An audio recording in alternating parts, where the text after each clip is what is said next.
Hello, everyone, and thank you for joining us today. My name is Robert Stickle. I'm also joined by my colleague Paul Estabrooks. Paul will be today's presenter and will discuss the topic of NextGen PSA, OnePlan Professional Services Automation, and Microsoft Dynamics 365. Like many of the offerings here at OnePlan, this PSA solution has had some new additions that we are excited to share with you today. So in short, I hope that today's presentation grants you some insight into the world of project and portfolio management and gets you excited for the new developments happening within the industry and here at OnePlan. Remember, if you'd like access to these slides or have any questions, feel free to reach out to contact@oneplan.ai and we'd be more than happy to assist you. Thank you again, and I'll now turn the presentation over to Paul. Thank you very much, Robert. Welcome, everyone. So we're going to walk through today sort of some perspective on the market and how we see it going with PSA, and then I'm going to introduce you to the solution that we've created that functions inside Microsoft Dynamics 365. So I'm going to walk you through some of the core components and features of that, then we're going to do a quick demo, and then we'll wrap up. So just quickly about us, OnePlan Solutions, we are the current Microsoft Partner of the Year for PPM and a finalist for Power Apps. You'll see some of that expertise come out in what we're going to show you today as we work on this. So we continue to invest in how to advance the Microsoft PPM story and leveraging the Power Platform wherever we can to do that. So you're going to see a lot of that in what I'm about to show you. We are focused on business transformation and business agility, and you'll see that in today's focus obviously is on the transformation of PSA and providing agility in terms of how we do delivery of projects and how we collaborate with the delivery team as part of our sales execution. So you're going to see that philosophy and that theme come out in what we're going to walk through. What we've seen in the marketplace these days is what you'll see people talk about, the rise of the customer and a move towards a more project-based execution of things from manufacturing through obviously IT, but in all aspects of the business is a projectization and a globalization of that work across all aspects of every business as we try and put the customer at the center and get better at responding to their needs. And so you're going to see that in what we're going to do today. So what you see is a new economy based on that project-centric services, and services business is now one of the biggest parts of the economy. We see this in our own business, and I'm sure everyone does in theirs, is that clients demand greater predictability and accountability. So how are we spending that services dollars? I've seen law firms go to a project model in terms of how they communicate with their customers on the work that they're doing for them and how that's going to have a schedule and timelines and milestones and all the rest of it. We see this globalization and centralization where project teams can be spread out. They can also be consolidated to a specific location, yet the customer is spread out. So that collaboration from the sales cycle all the way through execution takes on a very different meaning today. We do have a diverse workforce that come at things from different ways, and you'll see that in the tools that we tried to use and how people approach the delivery of work. More than half the service projects are fixed fee. That's traditionally been the case for us. We've seen a rapid increase in agile delivery, and we do a lot more agile delivery as our own organization. And so there is this mixing of methodologies and of engagement models with customers. There's still a lot of fixed fee work. Certainly in some industries, that's the preferred or necessary method, but there is this rise of agile delivery as well. And yet at the other end is this hodgepodge of solutions, whether it's spreadsheets and emails and project on the desktop, all kinds of different tools to track the sales cycle as well as the execution and the delivery. When we look at this from a PSA perspective, you'll often see sort of this myriad of little sort of fiefdoms, if you will, or areas of the business where you have your delivery team that uses some sort of a PSA or a PPM tool and does some reporting on that. The team members are probably a part of that as well, but they also look to things to do collaboration, report expenses and time, and then and social engagement both with the customer and with the rest of the team. The account team, we're down there in CRM tracking what we're working on and how we're closing business and when. And finance is trying to track all this from a revenue and a cost perspective and understanding progress, and does what we're billing match our progress? Are we being accurate in how we're reflecting the state of the business? So we see this sort of spread out system. The traditional PSA story is from the beginning of capturing prospects and trying to do planning and some resource management and time and team collaboration all the way through. And so it's about capturing the sales that we're doing and then managing those resources. What we want to look at is sort of some next generation things and where we're trying to improve that. We're trying to improve the visibility within the sales process. So you'll see what I'm about to show you, the ability to start to define what the project might look like, the resources that will be required early in the sales process, and keep that one version of the truth all the way through. We want to look at how we can improve the handoff between the project between sales and delivery, so that they're prepared for it. They have a plan for how they're going to staff it, and they saw it coming and they understood what it was. And then from an execution perspective, we want to be able to support multiple methodologies. Not every project's going to follow the same traditional flow or the same traditional approach. We need to be nimble, we need to be agile, and provide different tooling. And then that's the very next point, is sometimes how we manage the project may vary, i.e. the customer may have a specific requirement for what tools we use so that they can collaborate and engage, or in other cases it's down to personal choice and style. This gets into that diversity of generations, cultures, and other approaches. We need to be able to do scenario modeling. The world changes constantly. Sometimes we think we're going to start a project next week, customer's very keen, and then something comes in and delays that for all kinds of reasons. And so we need to be able to quickly model, what does that mean? What other projects are we doing with customers that are now impacted by that shift in resourcing and demand, and be able to react to that quickly and communicate the changes. We want to be able to analyze the data and learn from it. What types of projects are most profitable? What projects do we not do very well on? How could we improve those? How can we improve those all the way back into the sales cycle in terms of setting expectations, better schedules, better resource projections, so that we're good at the other end?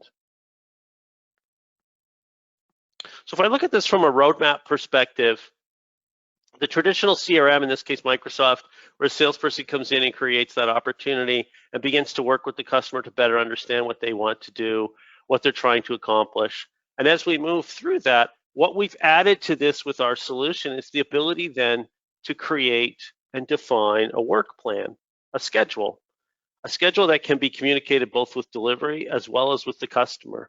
This is what, and maybe collaborated on with delivery. This is what the customer is asking us to do. Let's get together and come up with the initial schedule, and we can use it off templates, and I'll show that in the demo. We now have that high-level picture. But what we can also do are things like resource plans and say, well, what would the resourcing requirements be? And that would give the delivery team to start to understand, hey, we've got a bunch of projects we're proposing, we've got work underway. What does all this look like when it comes to planning future resources? When can we start? What dates should we be giving our customers in terms of start dates and expectations? Can we do that work when we're being asked to and they're contractually committed to dates? And moreover, do we need to hire? And if so, what roles? Because we have this new work coming in. So we want to be able to tie those two worlds together through a single lens. Once we win that business, how do we then hand that off to the delivery team? Look, this is the schedule we all agreed to with the customer. This is what we've been communicating with them. This is what is contractually sort of a part of the whole engagement. And now how do we execute that? And as they deliver the project, can they capture the information they need to sort of stay on track, to be able to understand where we are with the project? Are there any needs for change requests? And all of that other information that we need back to the sales team. So timesheets, status reports, all that information, so that can roll back to CRM and back in front of the account team to say, this is progressing well, this isn't, we need to work with the customer to resolve this issue. And we've kept all of that in a single location, a single version of the truth from beginning to end. And then when we get to the finances, it becomes an integration story. How do we tie into whatever financial system you might have to bring some of that information in or out? Here's the timesheets that are completed, that are billable, that will trigger an invoice, and then how do we track that? So that's the journey that we want to go on. So to look at this a little bit more closely, and then I'll dive into the demo, is inside that opportunity, I have a work plan that I can create a schedule at a quote level, if you will, that shows the customer the core sort of milestones or blocks of effort, refined to the specific circumstance. And then I can also create a resource plan that says this is this high level resources, whether those are generics or named, depending on the circumstance, so that we could start to use that information in our planning for how we are going to staff this and all the other projects that we have ongoing in other engagements with this customer and elsewhere. That leads to that ability to do that forecast modeling. What if? What if this work closes when we think it will? How does that impact the other work that we're doing? Do we need to hire? Do we need to delay the start of a project? Do we need to work with the customer around timing to make sure that we can satisfy their needs and satisfy the contract with the customer based on the resourcing we have? Maybe we want to look at it in a financial sense. What is the cost profile of all these projects and all these proposals? Do we have milestone payments where that's applicable in place to cover that?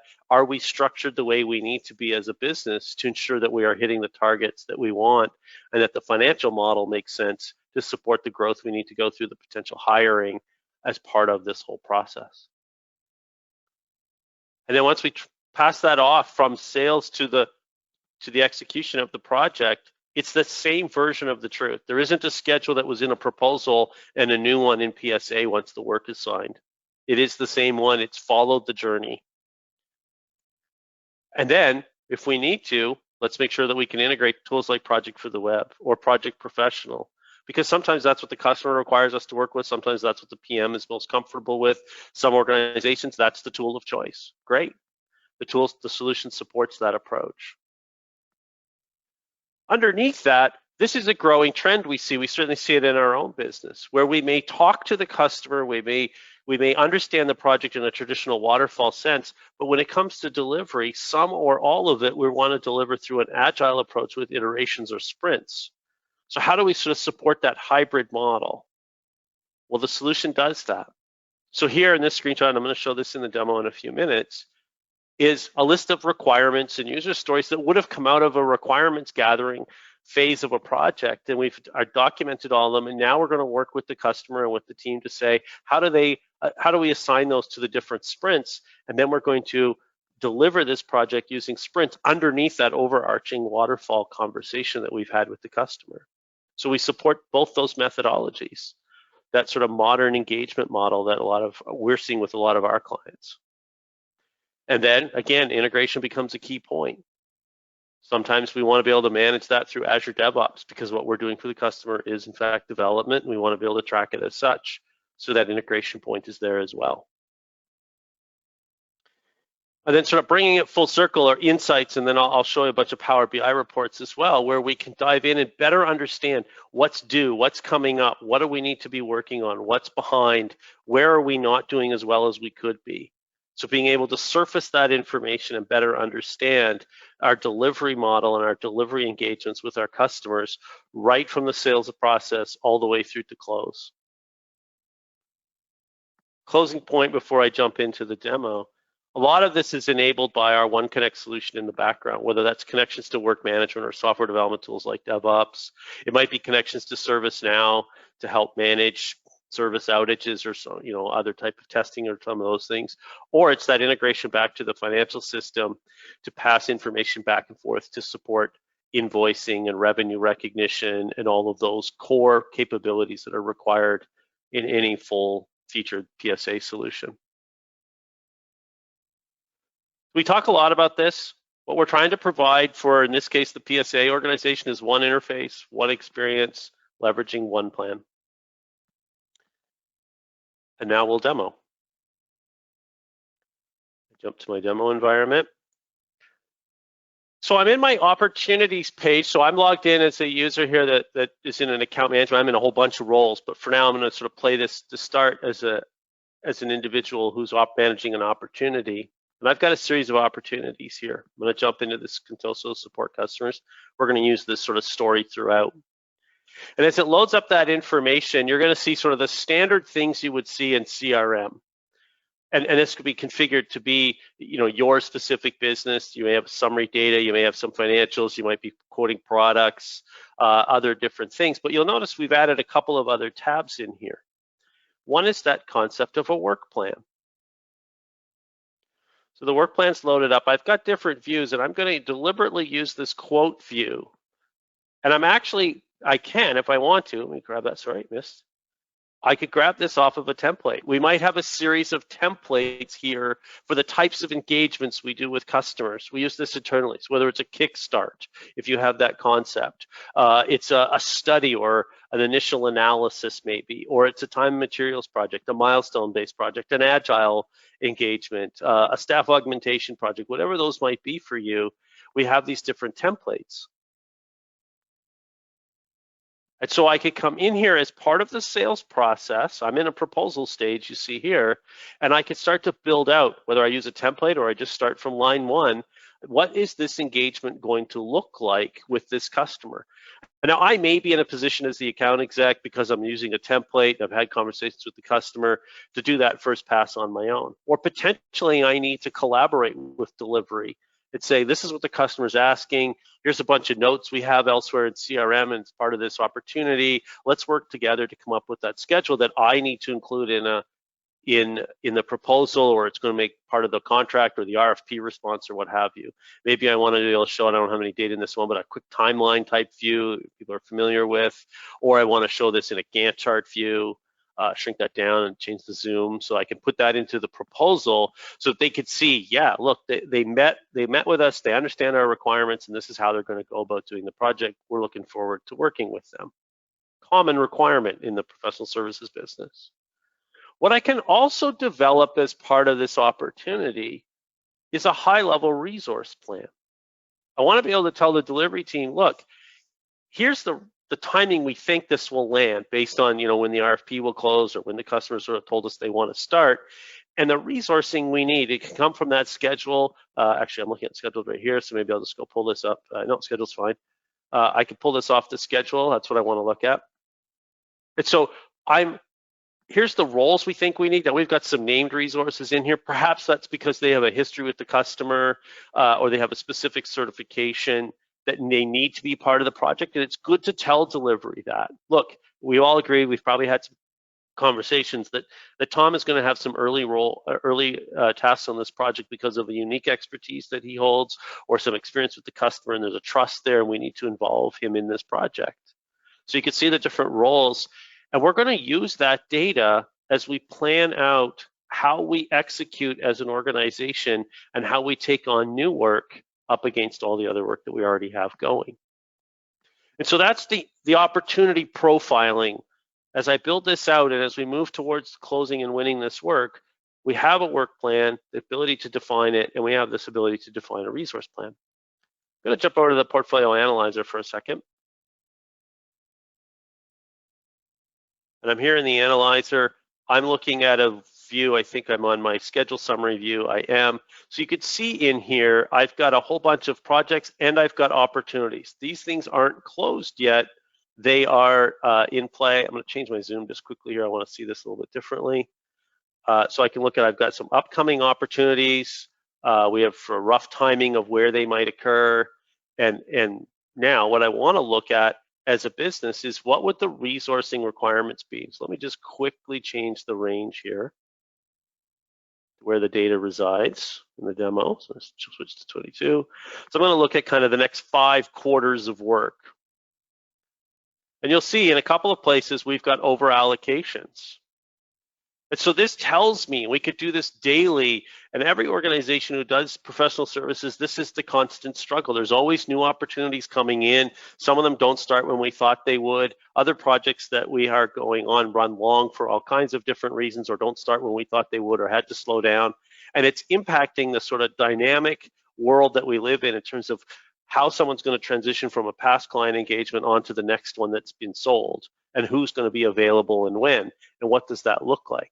So right here, I can quickly do that analysis. I could come down here and say, this opportunity, we're going to have to talk to that customer about possibly delaying it. Now, you can see that actually caused me a problem in a different part of the calendar. I'm not trying to fix it here, but I wanted to show you how quickly that data came up and showed me right away that has different impacts on our resourcing. It didn't resolve something the way I'd hoped it would. It actually created a different problem. So we need to continue to work the model to see where can I move engagements, or where do I need to, as you can see here with solution consultant, I probably need to hire. Or down here, whatever Jared's working on, he's in product development, he's a developer. clearly we're going to need to either move him off of some proposed projects or some existing ones, or combination of both. And we may need to hire an additional developer to take on some of that work.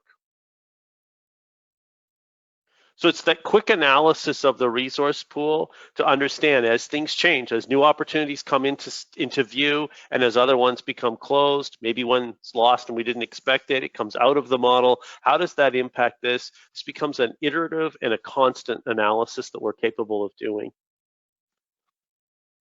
So now let's assume that we won the project, and I'm going to go to my projects list. Grab that same project, and now you will see we're now engaged in executing the project. So we have the data that came over originally from CRM. We have contract amounts and so forth. We have business case or other data that we might have captured, but now we also have some other information here.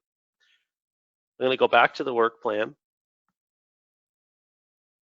And the work plan's up. Actually, I'm going to switch over just quickly. So I have my schedule. Jump back here for 1 second. There's that schedule. Maybe this is a time materials project, so we have all the sort of power of scheduling, what we're going to report on for financials, where we're going to look at milestones and milestone complete type work. We can track all of that information. But remember, I talked about that idea of, while we have a waterfall schedule, potentially we want to manage some aspects or all aspects of the project using an agile approach. So in here, I have a list of requirements gathered probably early in the project as part of a requirements gathering exercise or requirements gathering sprint itself. And underneath that, I have user stories. And so right here inside PSA, I could turn right around and say, well, now let's show me the sprints that we have. So we've created with this, we've agreed with the customer there's going to be 5 sprints for now. And we've started to drag and drop tasks into sprints. And when I do that, I could see these tasks, these user stories rather, are in sprint 1. These ones are in sprint 2. Sprint 3, we're not quite full loading it. Sprint 4 is even less. Sprint 5, we haven't put anything in yet. Maybe we haven't finished gathering requirements. Maybe we're sort of waiting to see sort of what we might put in there as we go forward. But we're going to start sprint 1. We're actually going to start it in a few days, and off we go. And these are the tasks that we've agreed to that we're going to work on first over a sprint that's going to last 2 weeks. So I could define new sprints. I could change a sprint and say, I want to increase the number of target hours. I maybe want to make it a little bit longer, and so forth. I can change the sprint as I need to. So we're supporting the multiple methodologies that we want to be able to deliver with. In this case, we're going to deliver with some agile approaches to this project and an agile engagement almost underneath or in conjunction with the overarching waterfall project and how we originally scoped the project. We still have the resource plan, but what I wanted to look at now was the financial plan, because as we get going in the project,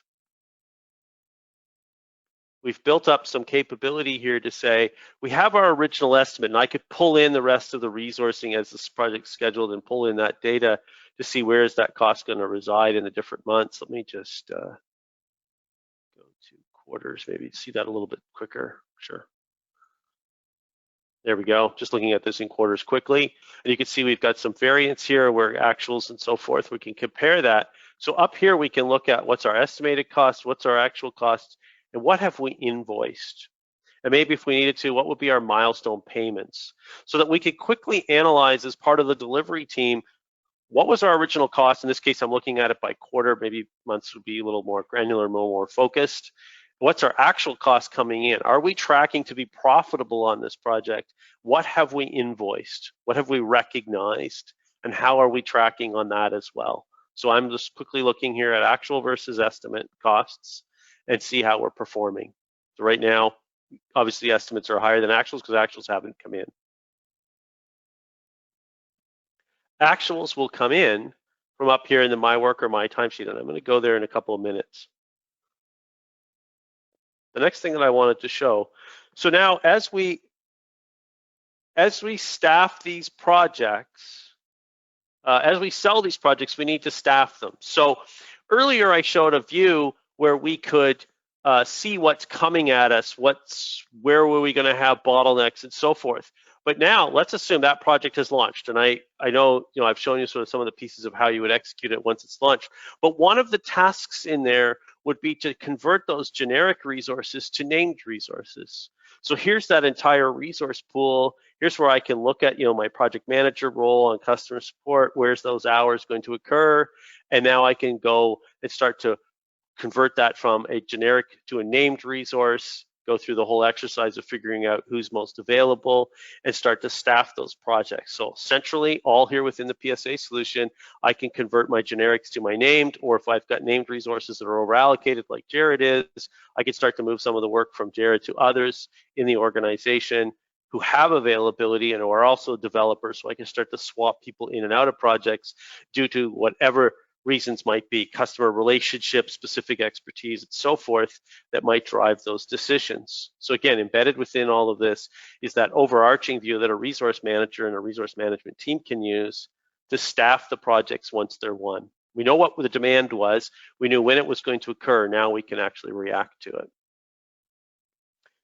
So that I would show them my work in my timesheet. So to bring it full circle, now we need, as a resource, I need to be able to status the tasks that I'm on, or the backlog items, the risks, issues, and so forth, so that we could start to feed that actual cost, that progress on the project, that ultimately will lead to some status information for the sales team and how they're managing that project or that customer engagement. So here's my work, or I can do my timesheet. So embedded within this PSA solution, no need to go to a time system somewhere else. We have timesheets here that feed right back in. One pane of glass, one source of the truth all the way through, from the initial engagement with the customer and sizing the project through to its execution. Here's where we can capture that information, whether that data, whether that's going to be a chargeable task or a non-chargeable task against the particular project or the in question. Two final pieces to cover. Now back as the AE, I want to go in and see how my customer's doing. I've got a couple of customers here. I want to look at what's the related thing. So I want to go look at my projects that we're doing with this customer. There they are. And we can surface a variety of views. I have one in here that quickly shows me so some demo data, how those projects are progressing, what was the contract amount, what's the estimated budget, what's budgets left, any variance. I can see that I'm on track financially and financial health for these projects. That's good to know. If I'm going to go meet with that customer, I might want to know this. I might want to know the effort summary. I might want to pull up some other data about these particular projects so that the conversation I have with the customer is about future work and so forth and addressing any issues. If I need to dig deeper, I could jump into, and here we're going to leverage Power BI. We've built a set of dashboards all related to this PSA solution. So I'm going to focus on some of the account ones, just quickly account dashboard, where I might want to quickly look and say, hey, how is that Contoso customer doing? I can click the power of Power BI and quickly sort of get an overall dashboard view. I've got account summary data, account financials data, account efforts reviews, and then on into the portfolio and so forth, a whole raft of reports that we could pull against this information. So we performed all of this inside Dynamics 365. We captured our opportunity. We created our accounts even before that, and we managed that opportunity, and we started to provide delivery with the information that they needed to be able to plan ahead for future resource requirements, to engage with us on sort of how to best to scope the project if necessary. We worked with a schedule that's going to reside throughout the engagement with the customer, as opposed to one that's proposal-based versus the one that's for delivery. It's the same one from cradle to grave in this whole story. And we've brought it full circle with lots of ability to analyze that data and learn from it, again, to look for where we're doing well, where we're not, and how we can get better. I'm going to jump back to the slide deck. Look at some summaries and next steps. So I've covered a lot of that just a moment ago. Our goal here is to try and provide that synergy, that relationship between the sales and the delivery teams and the finance teams and the other sort of stakeholders in this process, to create that visibility, that single version of the truth all the way through, to make sure that we are aligned in setting expectations with our customer, with our sales team, with delivery on what's being asked of us, what we're signing up for, and how we're going to get it done. We do lots of these webinars, try and do them every Thursday. The next one is next week. We're going to show a lot of the same content, but this time we're going to show it in Salesforce instead of Dynamics 365. So this solution is versatile. We can embed it inside Salesforce and engage with that solution as well. So that's next week's webinar, and we'll be doing that demo then. If you want to trial this, it is available in AppSource. So www.appsource.com. And you can search for OnePlan. You will find among a myriad of solutions that we have in there, but the PSA one is there as well, and you can set up your own free trial of what I've shown you today. If you want to learn more, we do offer free roadmap workshops to our customers. Please reach out to us. Happy to engage with you and help you better understand how you can go from where you are today to where you want to go in the future, and how to best leverage licensing you may own and other solutions that you have, and how we can engage with that. Thank you very, very much.